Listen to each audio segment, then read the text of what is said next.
Vamos seguir falando a respeito dessa situação, agora com o diretor de país da Fundação Solidariedade, Rodrigo Costa, a quem agradeço a participação aqui no Jornal da Manhã. Rodrigo, bem-vindo, bom dia. Bom dia, Lívia. Bom dia a todos. Mostramos agora, na reportagem que eu imagino que o senhor tenha acompanhado aqui conosco, números que foram levantados não só pela ONU, mas também pelo governo brasileiro. Embora tenha havido uma redução das pessoas em condição de fome severa aqui no Brasil, é um problema que ainda preocupa.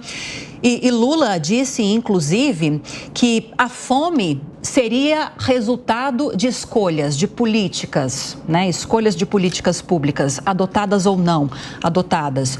E nesse contexto, há uma defesa do governo, de Haddad, de Lula, da taxação dos super ricos, que teria de ser feita de forma global para que funcionasse, para que ninguém ficasse para trás, nenhum país ficasse para trás em relação a investimentos, e que isso levantaria recursos para diminuir a concentração de renda e, consequentemente, a fome. É uma saída viável, possível de ser implementada, Rodrigo? A questão é que o presidente Lula tocou nessa fala é que um dos maiores fatores que geram a fome no mundo e no Brasil também é a desigualdade social. Então, enquanto tivermos no Brasil uma situação que os 20% mais ricos são responsáveis por quase 80% do produto interno bruto e os 20% mais pobres estão à margem da pobreza, então esse é um grande desafio como nação que a gente tem que superar. Então a desigualdade social talvez seja o principal ingrediente que promova a insegurança alimentar. Mas além disso, de uma taxação ou de mudar a estrutura de taxação com os mais ricos, existem outras formas, eu acho, mais efetivas, inclusive mais rápidas para a gente combater e reduzir a fome. Esse relatório que saiu ontem sobre o estado da insegurança alimentar, publicado pela FAO, pelas Nações Unidas, coloca que o Brasil ainda teve mais de 8 milhões de pessoas entre 21 e 23 nesse triênio que passaram fome, que tiveram insegurança alimentar moderada ou severa. Isso, houve uma redução significativa, como o próprio presidente mencionou e o relatório também demonstra, mas esse é o lado bom, reduziu-se a fome no Brasil, mas mesmo assim ainda é um problema real do nosso país, com mais de 8 milhões de pessoas passando. Travou o Rodrigo, né? Será que a gente destrava ali, você acha? Rodrigo, está nos ouvindo? Está de volta? No Brasil é super importante. Sim, estou ouvindo. Se você puder retomar um pouquinho, nós perdemos a conexão com você. Tá bom. Era só para dizer que, além da questão de mudar a estrutura de taxação ou tributária, um ponto fundamental é investir mais em políticas públicas que fortaleçam a produção de alimentos no Brasil, tanto a diversidade como a produtividade, e principalmente para a agricultura familiar, que é uma grande responsável por pôr à mesa do brasileiro, pela produção dos alimentos no Brasil. Então, nós, da Coalizão Brasil, Clima, Florestas e Agricultura, defendemos que investir no fortalecimento da agricultura familiar seja talvez o melhor caminho para combater a fome e reduzir a insegurança alimentar no nosso país. Rodrigo, essa é uma estratégia fundamental, conforme vocês ressaltam. A minha pergunta para você é a seguinte: como é que a gente combate a fome a partir de hoje, né? Você tem uma política que vai ter resultado ali no médio prazo, talvez. As pessoas precisam almoçar daqui a pouco, né? Ou tomar café da manhã agora. Como é que se distribui esse período, né? Então você tem estratégia para o médio, para o longo prazo. E como é que você atende hoje? É com doação de alimento, na avaliação de vocês? Como é que faz? Porque né, tá na hora do café da manhã agora, do almoço, vai ter a janta depois.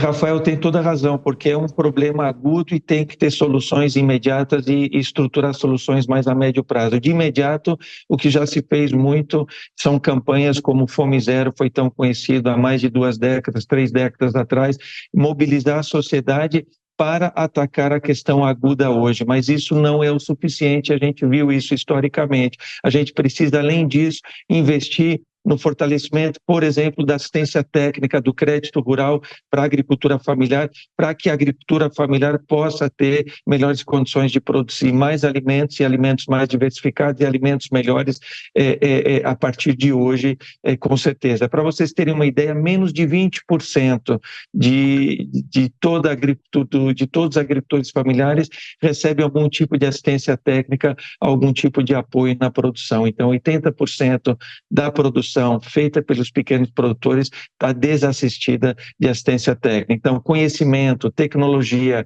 assistência técnica, acesso a crédito, políticas públicas que apoiam o desenvolvimento do pequeno produtor são fundamentais. Lembrando que quase 80% de todas as propriedades rurais no Brasil estão na agricultura familiar. Então, é fundamental para melhorar o acesso, melhorar a disponibilidade de alimentos no país como um todo, é fortalecer a agricultura familiar. Rodrigo, por que essa dificuldade de acesso é tão evidente por parte de grande parte de produtores da agricultura familiar a esses recursos, a esses financiamentos? Por que é tão difícil chegar a esses recursos? É muito difícil porque, do ponto de vista de regularidade fundiária e ambiental, o pequeno produtor tem muita dificuldade de se adequar às exigências que hoje são colocadas para a produção. Então, para você acessar crédito rural no sistema bancário, seja público ou privado, existe uma série de entraves. Além de toda a dificuldade de desenvolver uma proposta que possa ser financiada por um banco, existem também as restrições de ordem fundiária e de ordem de regularização ambiental, diga-se especificamente cumprimento do Código Florestal. Então, enquanto não houver realmente uma mobilização para que o pequeno possa se adequar, para estar em condições, né, e cumprir os pré-requisitos para acessar o crédito, isso vai ser uma dificuldade. Isso por um lado. Por outro lado, flexibilizar um pouco mais também as linhas de crédito para a agricultura familiar e ampliar a oferta de crédito para o pequeno produtor de forma mais desburocratizada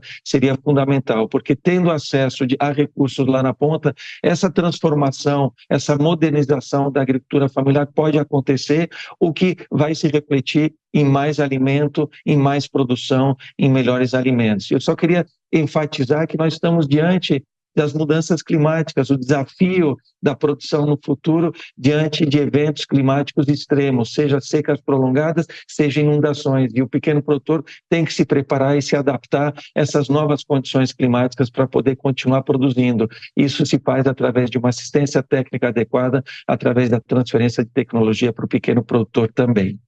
Rodrigo, o Cristiano Vilela quer te fazer uma pergunta também. Rodrigo, bom dia, satisfação falar com você. Rodrigo, esse tema que tem sido colocado nos últimos tempos agora de taxação dos super ricos como uma estratégia para a eliminação da fome, para o combate à fome, na sua visão, ela é uma estratégia adequada ou ela é uma estratégia inexequível e que seria muito mais interessante se pensar em formas mais eficientes, efetivas de se combater a fome?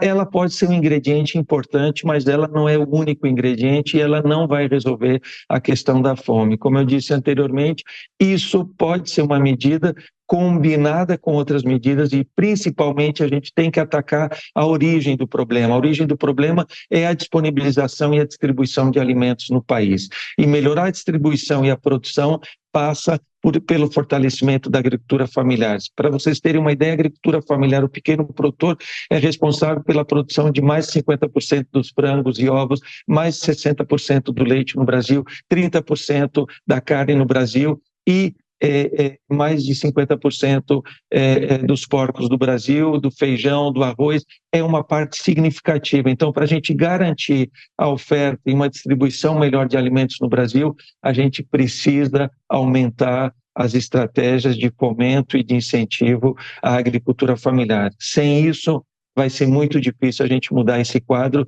e tirar esses 8,4 milhões que o relatório aponta que ainda passam fome dessa situação no futuro. Conversamos com o diretor de país da Fundação Solidariedade, Rodrigo Castro, a quem agradeço muito a participação nesta manhã. Rodrigo, bom dia para você e até a próxima. Bom dia, obrigado a vocês.